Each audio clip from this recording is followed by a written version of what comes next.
आशीष, विस्तार से बताएं कि ये जो फैसला है, बहुमत से इसे संवैधानिक करार दिया गया है, क्या क्या रुख रखा है अलग अलग जजों ने? जी बिल्कुल, देखिए 3-2 से ये बहुमत का फैसला है, यानी जो मेजोरिटी की राय है उसके मुताबिक ईडब्ल्यूएस आरक्षण जो 2019 में आर्थिक रूप से कमजोर लोगों को शैक्षणिक और नौकरियों में जो 10% आरक्षण था उसे संवैधानिक और वैध करार दिया है। 3 जजों ने, जस्टिस दिनेश माहेश्वरी, जस्टिस बेला त्रिवेदी और जस्टिस जेबी पारदीवाला ने, उन्होंने कहा है कि ये जो आरक्षण है ये किसी भी तरीके से भेदभाव नहीं करता है, संविधान के मूल ढांचे से छेड़छाड़ नहीं करता है, एससी, एसटी और ओबीसी उनके अधिकारों को प्रभावित नहीं करता है और ये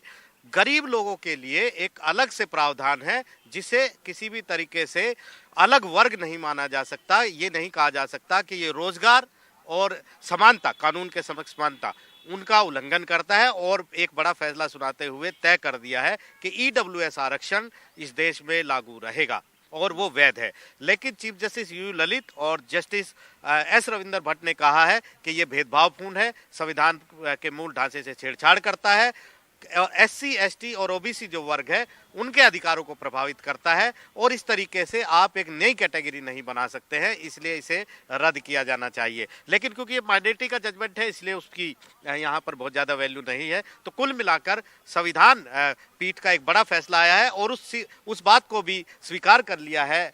संविधान पीठ ने बहुमत से 3-2 के जो केंद्र कह रहा था कि हमने 50% जो कैप सुप्रीम कोर्ट ने लगाई है इंदिरा साहनी मंडल कमीशन के फैसले में, उस पर कुछ नहीं किया है। हमने तो अलग से सीटें बनाई हैं, अलग से व्यवस्था दी है, अलग से फंड क्रिएट किया है, इसलिए ये 10% आरक्षण उनमें शामिल नहीं है। और सुप्रीम कोर्ट ने इस दलील को भी मान लिया है कि एक सामान्य वर्ग में भी एक कमजोर तबका है जिसके उत्थान की जरूरत है और ऐसे में संविधान जो है सभी के लिए बराबर है, तो उनको भी ये मौका दिया जाना चाहिए कि वो समाज में ऊपर उठें, अपना उत्थान करें, अपना विकास करें और उसके लिए केंद्र सरकार ऐसा संशोधन ला सकती है। तो एक बड़ा फैसला है और केंद्र सरकार के आंकड़े के मुताबिक देश की कुल जनसंख्या के करीब 18% से ज्यादा लोगों पर इसका असर पड़ेगा और आर्थिक रूप से जो कमजोर वर्ग है उसका जो आरक्षण है वो देश की सबसे बड़ी अदालत ने तय कर दिया है, उसको हरी झंडी दी है और वो चलता रहेगा। तो ये जो 18% का आंकड़ा सरकार की तरफ से रखा गया है, इसमें कोई स्पेसिफिक फिगर भी रखा गया है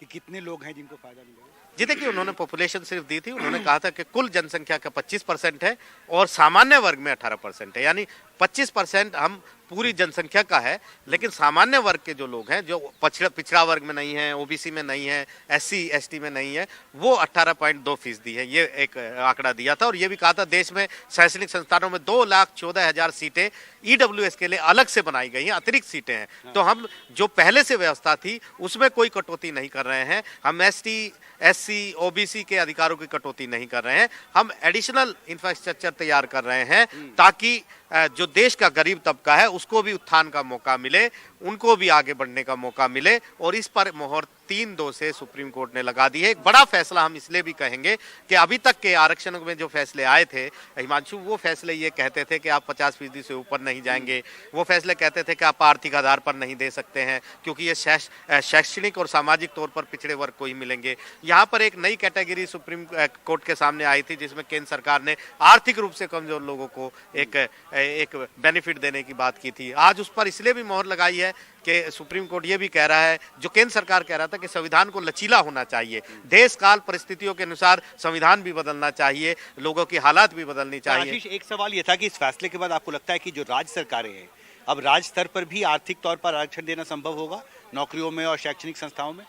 जी बिल्कुल, देखिए ये तो अब तय हो गया है और आरक्षण चल रहा था, उस पर रोक नहीं थी। यहाँ पर अब इन्होंने जो फैसला दिया है उसमें एक सवाल अभी दूसरी बेंच के पास पेंडिंग है कि 8 लाख रुपए की जो सीमा ईडब्ल्यूएस पे बनाई है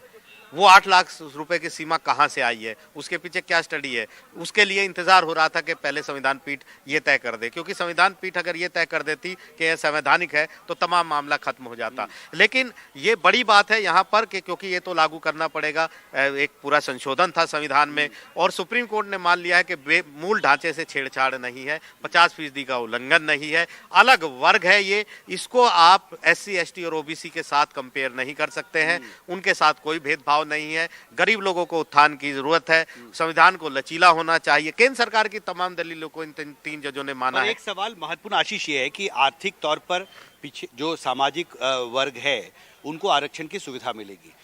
अगला महत्वपूर्ण सवाल ये होगा कि सुप्रीम कोर्ट ने क्या कोई मानक भी इस तय किया है, अपने जजमेंट में ये कहा है कि आर्थिक तौर पर कौन पिछड़ा है, नहीं है, इसकी पहचान कैसे हो, क्योंकि एक क्रीमी लेयर का प्रावधान तो SC ST OBC में है। ये तमाम सवाल सुप्रीम कोर्ट ने संविधान पीठ में जब 7 दिन की सुनवाई चली थी हिमांशु, तमाम सवाल उठे थे। पहला सवाल ये भी था कि आपने क्रीमी लेयर को आपने कैप सीमा कैसे बनाई, आर्थिक रूप से कमजोर कौन,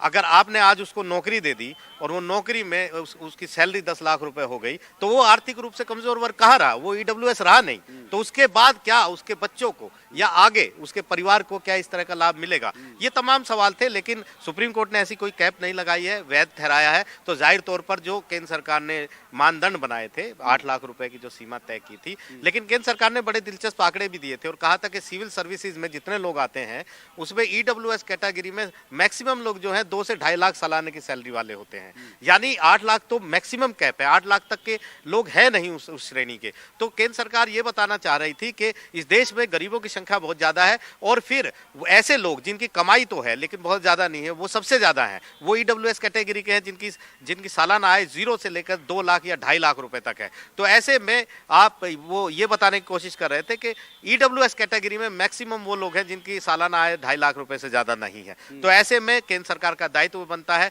कि एक समाज का ऐसा तबका जिसको किसी तरह का कोई संरक्षण नहीं है, किसी तरह का कोई आरक्षण नहीं है, वो सिर्फ इस वजह से कि वो सामान्य वर्ग के हैं, क्या उनको ऊपर उठने का मौका नहीं मिलना चाहिए, क्या उनको अपने उत्थान का मौका नहीं मिलना चाहिए, क्या सरकार को उनके लिए कुछ नहीं करना चाहिए, क्या संविधान ये कहता है कि गरीब लोगों के उत्थान के लिए कुछ मत करिए, क्या संविधान को लचीला नहीं होना चाहिए, ये तमाम सवाल यहाँ केंद्र सरकार ने रखे थे। और सबसे बड़ी बात ये कही थी कि हम जो मौजूदा जो इंफ्रास्ट्रक्चर है, आरक्षण है, उसको अधिकारों में कोई कटौती नहीं कर रहे हैं। एजी ने बहुत बड़ी बात कही थी कि SC ST और OBC वो लाभों से, आरक्षण के लाभों से लदे हुए हैं, पहले से ही उनको इतने लाभ दिए गए हैं कि अब वो इसमें भी आरक्षण नहीं मांग सकते हैं। लेकिन इसी फैसले को जस्टिस रविंद्र भट्ट ने चुनौती भी दी है और ये कहा है कि ये फैसला गलत है कि जो आर्थिक तौर पर पिछड़े हैं SC ST और OBC कम्युनिटी में। जी हिमांशु, एक सवाल ये भी मैं समझना चाह रही हूँ, जब SC ST का जिक्र कर रहे हैं यहाँ पर आशीष, तो उनको पदोन्नति के माध्यम से एक विशेष प्रावधान ये भी दिया गया है कि जो पंचायत के चुनाव हैं, विधानसभा लोकसभा के जो चुनाव हैं, नगर पालिका के जो चुनाव हैं,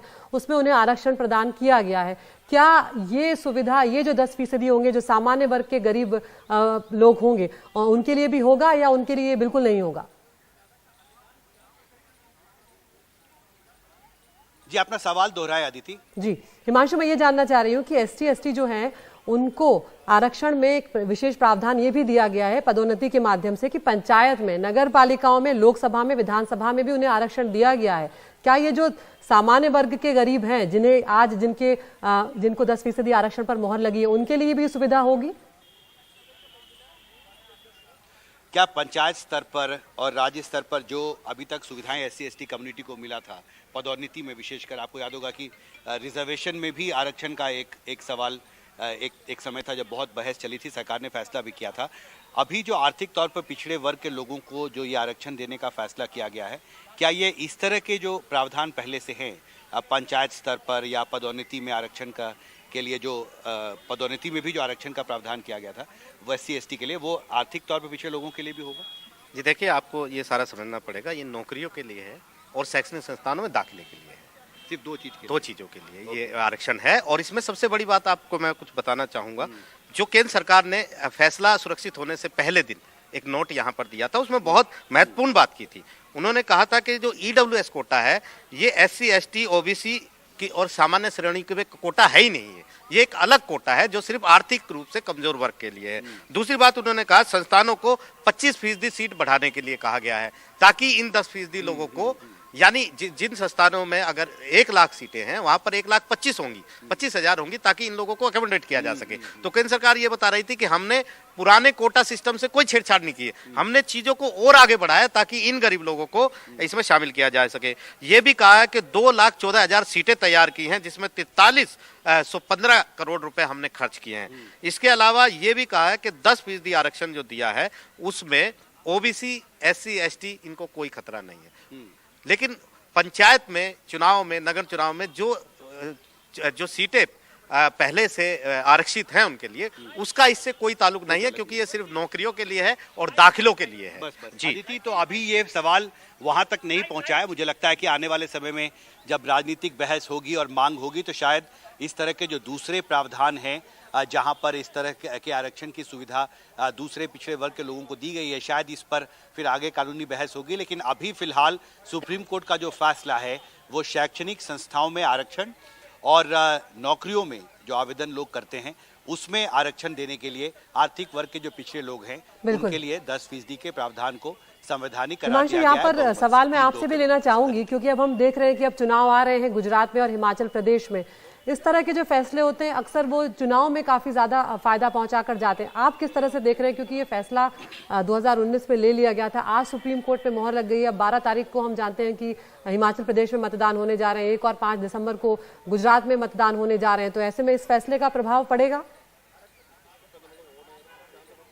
देखिए, मुझे लगता है कि चुनावों से पहले जो एक मूड होता है, एक माहौल बनता है, राजनीतिक माहौल, उसमें निश्चित तौर पर यह फैसला जो है वो बहस का एक मुद्दा होगा। और राजनीतिक दलों को हम देखेंगे कि आने वाले समय में जो गुजरात और हिमाचल प्रदेश में चुनाव होने वाले हैं वहां पर जो चुनावी सभाएं होंगी और जो बयानबाजी होगी उसमें निश्चित तौर पर इसका जिक्र होगा। लेकिन इसमें 2 सवाल हैं। देखिए, बहुमत से यह फैसला लिया है सुप्रीम कोर्ट ने, 3-2 के बहुमत से, यानी 2 जज थे जिन्होंने इस फैसले को सही करार नहीं दिया है। और जो सवाल रविंद्र भट्ट उठा रहे हैं कि SC, ST और OBC कम्युनिटी में भी जो आर्थिक तौर पर पिछड़े हैं उन्हें भी आरक्षण की इस नई व्यवस्था 10% की जो व्यवस्था की थी भारत सरकार ने, उसके दायरे में शामिल किया जाना चाहिए था। तो अब देखना बहुत महत्वपूर्ण होगा आशीष कि जो राजनीतिक दल पिछड़े वर्ग की राजनीति करते रहे हैं